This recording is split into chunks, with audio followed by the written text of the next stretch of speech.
Saya Nia Nuraini, kelas 6B Extension. Langsung saja kepada bab 1 pendahuluan. Latar belakang. Di era ini, kita masih sering mendapatkan siswa kurang memadai dalam penguasaan bahasa Arab. Meskipun ada gerakan pengembangan bahasa Arab dan sudah menjadi prioritas di lembaga pendidikan, terutama lembaga yang bernuansa Islami. Mata pelajaran bahasa Arab merupakan suatu mata pelajaran yang diarahkan untuk mendorong, membimbing, mengembangkan dan membina kemampuan serta menumbuhkan sikap positif terhadap bahasa Arab, baik reseptif maupun produktif. Kemampuan reseptif yaitu kemampuan untuk memahami pembicaraan orang lain dan memahami bacaan. Kemampuan produktif yaitu kemampuan menggunakan bahasa sebagai alat komunikasi, baik secara lisan maupun tulisan. Kemampuan berbahasa Arab serta sikap positif terhadap bahasa Arab tersebut sangat penting dalam membantu memahami sumber ajaran Islam, yaitu Al-Quran dan hadis, serta kitab-kitab berbahasa Arab yang berkenaan dengan Islam bagi peserta didik. Pembelajaran bahasa Arab yang telah dilaksanakan di lembaga pendidikan madrasah ini telah mengalami pergantian kurikulum secara berulang dengan asumsi bisa menemukan solusi yang tepat untuk menyelesaikan permasalahan pembelajaran bahasa Arab, namun sesuai dengan penjelasan yang dikemukakan oleh Zaki Fuad bahwa realita pembelajaran bahasa Arab yang telah dilaksanakan di lembaga pendidikan tersebut, hasil yang didapatkan belum sampai pada tingkat mampu menguasai dan menerapkan dengan baik, bahkan prosentase keberhasilannya tergolong rendah. Sehubung dengan penjelasan di atas bahwa guru sangat berperan penting dalam peningkatan kualitas pembelajaran, terwujudnya tujuan pendidikan tergantung pada upaya yang dilakukan oleh guru. Maka peneliti mengambil judul pengaruh kegiatan hafalan One Day One Mufrodat terhadap hasil belajar peserta didik pada mata pelajaran bahasa Arab di MTS Miftahul Khoir. Dari latar belakang di atas, peneliti juga merumuskan masalah sebagai berikut.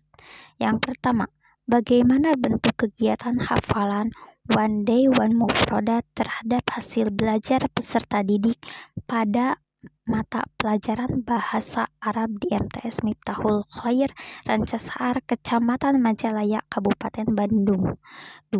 Bagaimana pengaruh kegiatan hafalan One Day One Mufrodat terhadap hasil belajar siswa pada mata pelajaran bahasa Arab di MTS Miftahul Khoir, Rancasar, Kecamatan Majalaya, Kabupaten Bandung.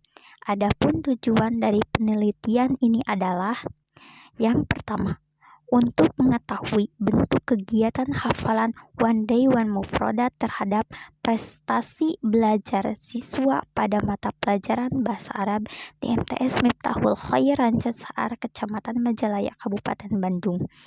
2. Untuk mengetahui pengaruh kegiatan hafalan One Day One Mufrodat terhadap hasil belajar peserta didik pada mata pelajaran bahasa Arab di MTS Miftahul Khoir, Rancasar, Kecamatan Majalaya, Kabupaten Bandung. Selanjutnya, manfaat penelitian. Yang pertama, teoritis. Apa itu teoritis? Teoritis adalah penelitian ini diharapkan dapat memberikan sumbangan pikiran dan memperkaya referensi dalam bidang inovasi pendidikan dan membantu potensi guru dalam mengajar pada umumnya dan peran guru sebagai motivator pada khususnya. Kemudian praktis. Kedua, secara praktis.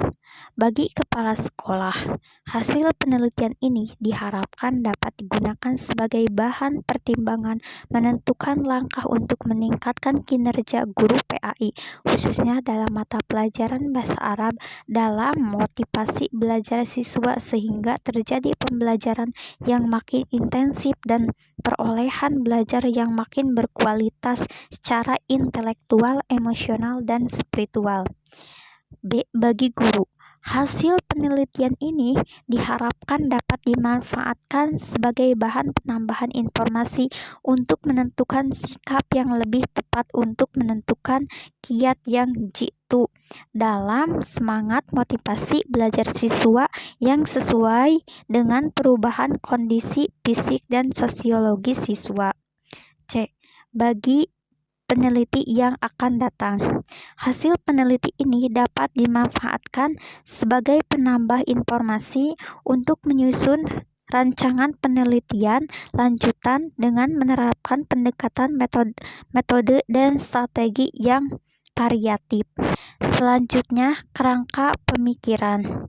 Belajar bahasa Arab tidak mudah karena bahasa Arab merupakan bahasa yang asing di telinga peserta didik, khususnya peserta didik di negara Indonesia. Peserta didik juga kesulitan dalam mengaplikasikannya dalam kehidupan sehari-hari. Itu karena bahasa peserta didik adalah bahasa Indonesia. Peserta didik dalam berkomunikasi sehari-hari menggunakan bahasa Indonesia, bukan menggunakan bahasa Arab. Jadi sulit bagi peserta didik yang sehari-hari memakai bahasa Indonesia harus menggunakan bahasa Arab.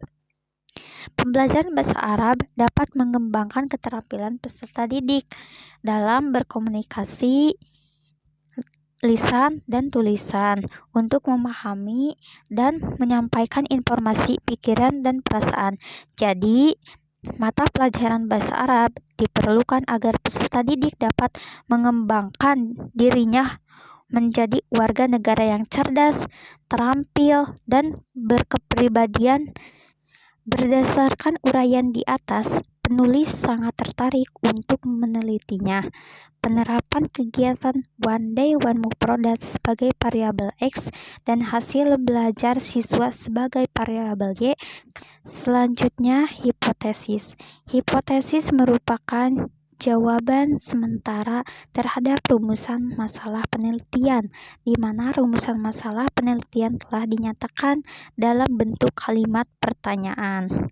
Kemudian, metodologi penelitian. Yang pertama, menentukan lokasi penelitian.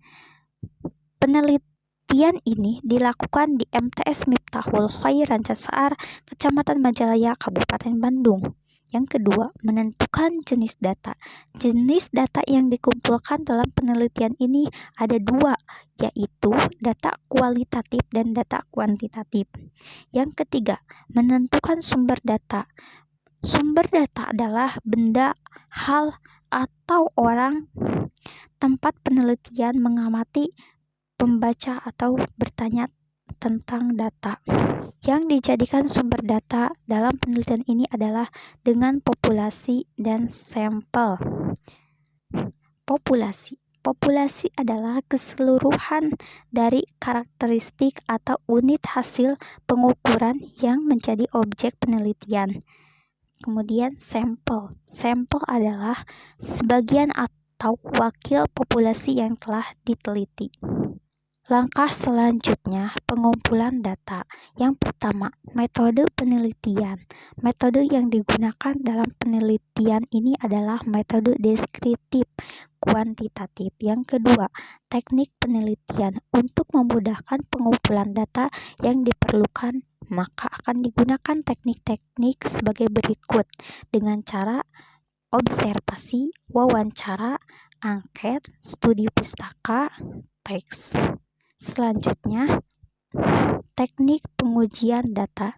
Yang pertama, uji validitas. Dua, uji reliabilitas. Uji reliabilitas dilakukan terhadap item-item yang sudah teruji validalitasnya, sehingga item yang tidak valid tidak diikutsertakan, lalu membandingkan nilai Cornbach alpha dengan nilai indeks koefisien reliabilitasnya. Indikator pengukuran reliabilitas yang membagi tingkatan reliabilitas dengan kriteria sebagai berikut. Jika alfa atau R hitung 0,8 sampai 1,0, reliabilitas baik. Kemudian 0,6 sampai 0,799, reliabilitas diterima. Selanjutnya kurang lebih 0,6 sama dengan reliabilitas kurang baik. Yang ketiga, uji asumsi.